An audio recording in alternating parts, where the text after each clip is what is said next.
What is going on, chess YouTube? So in today's video, we are going back in time a little bit to look at one of Magnus Carlsen's best games ever against the new Indian superstar Praggnanandhaa. This game is Praggnanandhaa versus the GOAT Magnus Carlsen from the 2022 Meltwater Tour Finals. And here we go. In the game, Praggnanandhaa opens 1e4 best by test, and in this game, Magnus does go for the Caro-Kann defense with the move 1c6.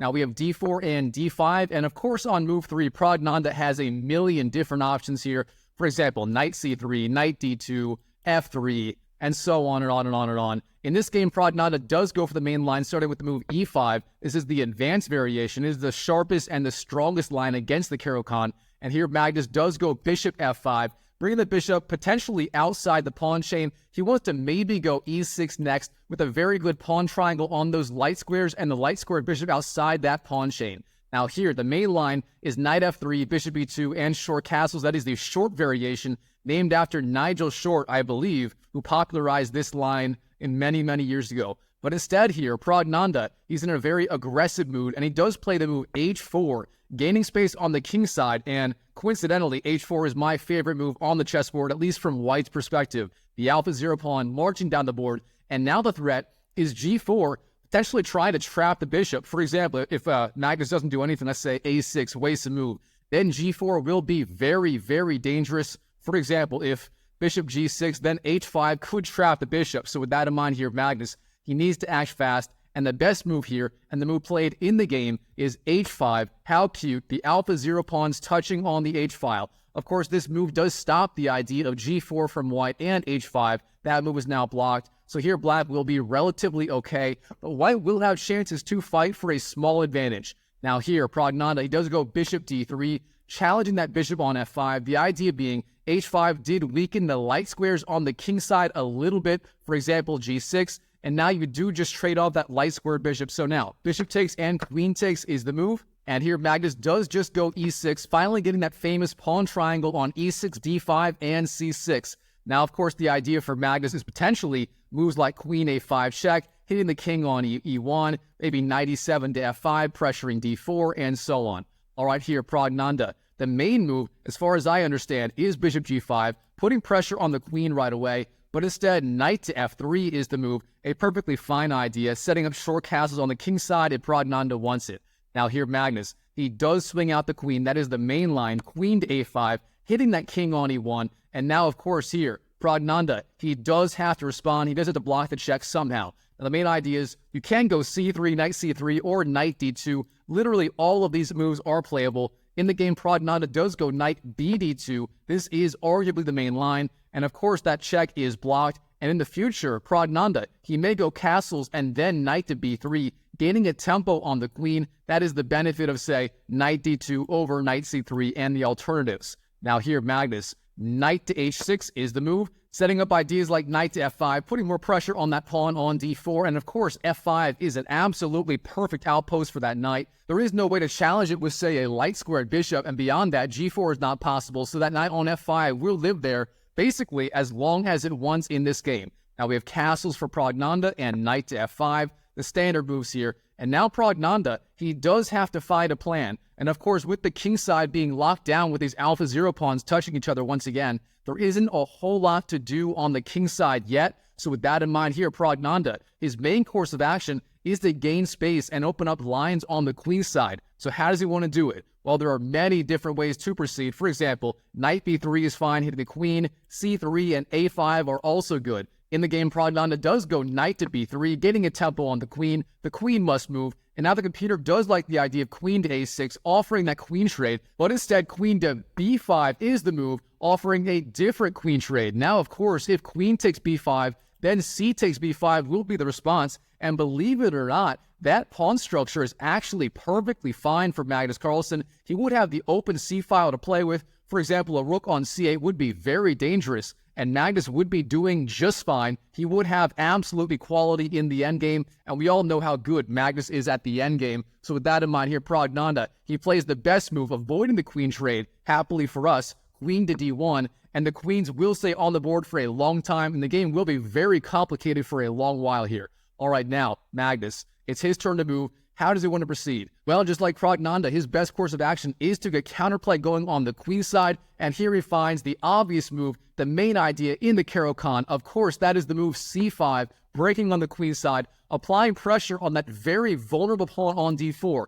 And of course, the main idea here being, if that pawn on d4 does go away, then the pawn on e5 will be very weak and a big target throughout this game. All right, here, Praggnanandhaa, he does take on c5, d takes c5, the idea being the bishop must take back, bishop takes c5, and now at any point, knight takes c5 will win that very important dark squared bishop, and Praggnanandhaa will have a knight and a bishop versus the two knights of Magnus Carlsen, and that may constitute a very small advantage, as that dark square bishop will be very strong in this middle game. All right, before capturing immediately, Praggnanandhaa does go a4, gaining a tempo on the queen. Here's the idea. You go a4, driving back the queen must move.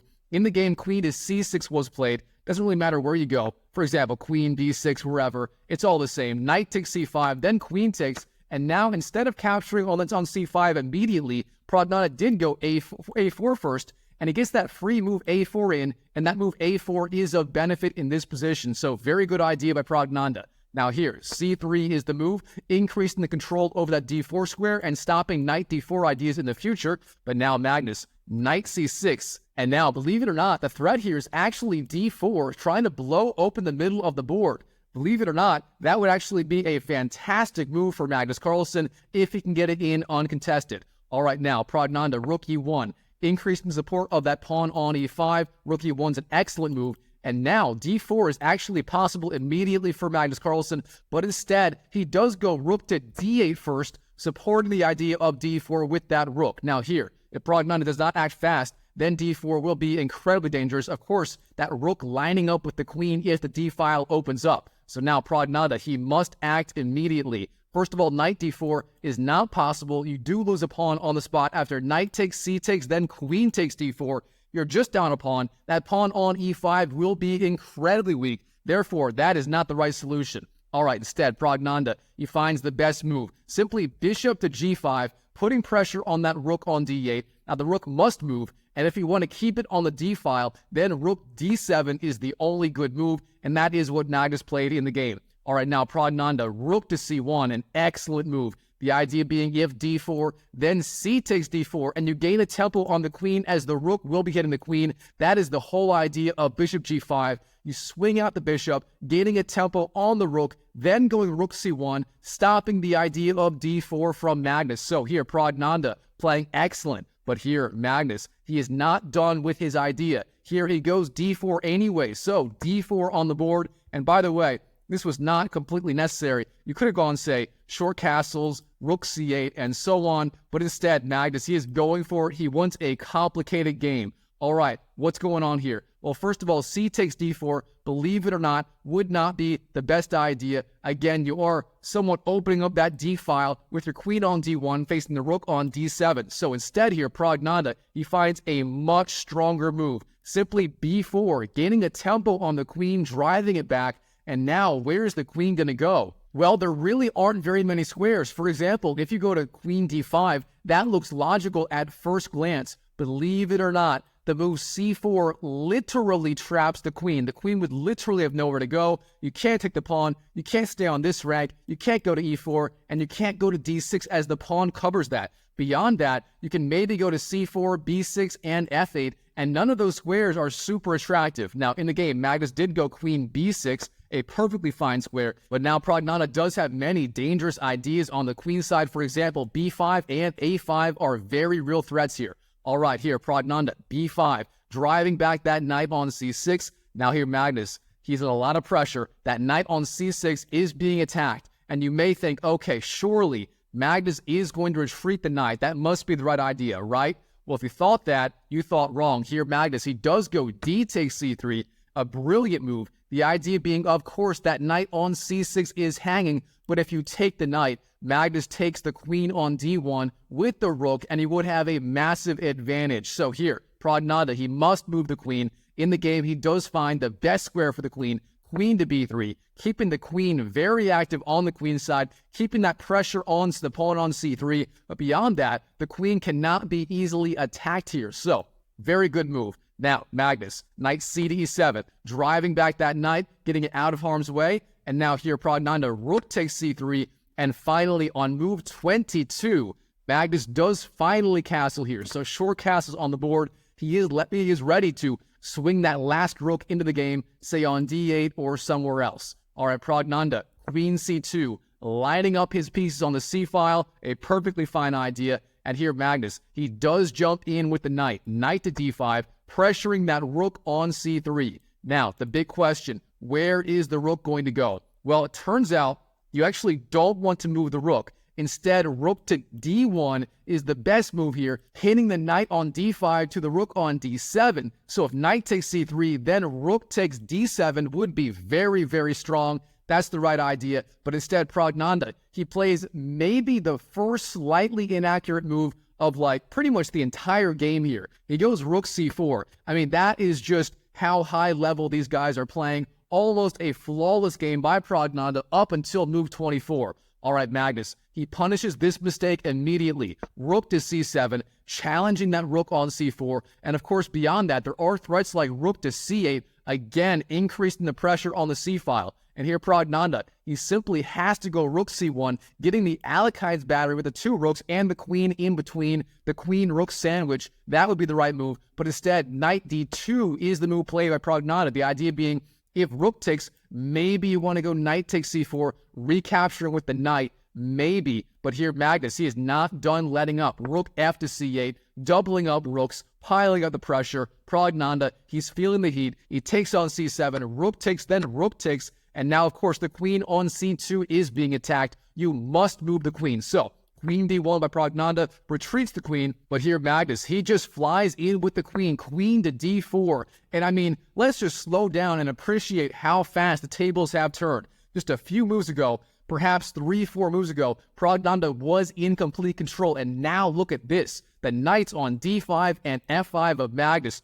perfectly placed. The queen on d4, centralized right in the middle of the board. The pawn on e5 is now a weakness, and the rook on c7 is very active on this open c-file. And look at Praggnanandhaa's pieces. The bishop on g5, not doing a whole lot, and every other piece back on the first or second rank. Magnus just being the magician here in this game. All right, now, the big question. The pawns on a4 and h5 are both hanging. Does Praggnanandhaa want to capture on h5, giving up that pawn on a4, and maybe even the pawn on b5, as that pawn will be very difficult to defend? This is a very long-term decision. He has to find the right idea, and in the game, he does go for it. Queen takes h5 is the move. He is going for the attack. He's giving up his pawns on the queen side. That means Magnus will have two passed pawns in the very near future, and Praggnanandhaa's only chance to stay in the game will be an all-out kingside attack. So, queen takes a4 for Magnus, then knight to e4, and then queen takes b4. Praggnanandhaa, he is literally all in on the king side. His saving grace may be this cluster of pieces over here on the king side, plus the alpha 0 h-pawn. You can't count that piece out. That may even be a fighting piece in this kingside attack. All right, Praggnanandhaa, he's got to find the right continuation immediately. Now, the computer loves the idea of bishop d2, retreating the bishop, opening up the g5 square for the knight or the queen. For example, bishop d2, then knight to g5, threatening ideas like queen h7 or queen takes f7 could be one possibility. Now, instead, he does go rook d1, a more human-looking move, putting pressure on that knight on d5, and of course, potentially pinning that knight if the knight moves, say, I don't know where we go right now, but let's say knight b6, a blunder, then rook to d8, hitting the king on the back rank, and the only move to stop mate would be queen to e8, then rook takes e8 would be mate. So now, the knight effectively pinned,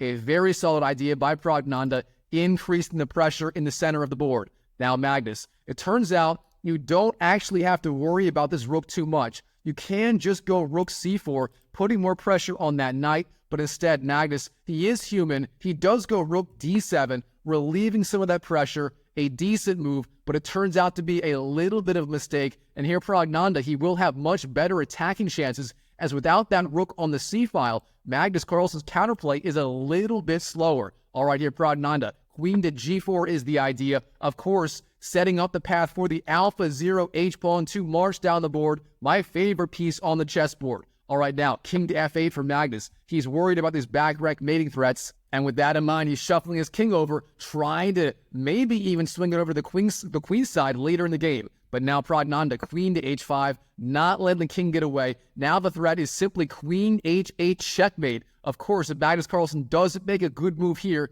that will be made. Even king e8 would be queen h8 checkmate on the spot. So with that in mind here, Magnus, king g8, retreats the king. But now Praggnanandhaa, he finds a very funny trick. Queen to g4, offering a draw by repetition. If Magnus goes king f8, then queen h5, king g8, and then queen g4, and that would be the third time this exact position has occurred on the board, this being the second, and that would be a draw on the spot. And of course, Magnus, he's playing for a win against literally anyone, even guys like Arjun or Agassi and so on. So with that in mind here, he does find a way to keep the game going. He goes knight to b6, retreating the knight, and of course, now the rook on d1 is under attack. And Praggnanandhaa, how do you want to deal with it? Well, I'll tell you one way you don't want to deal with it.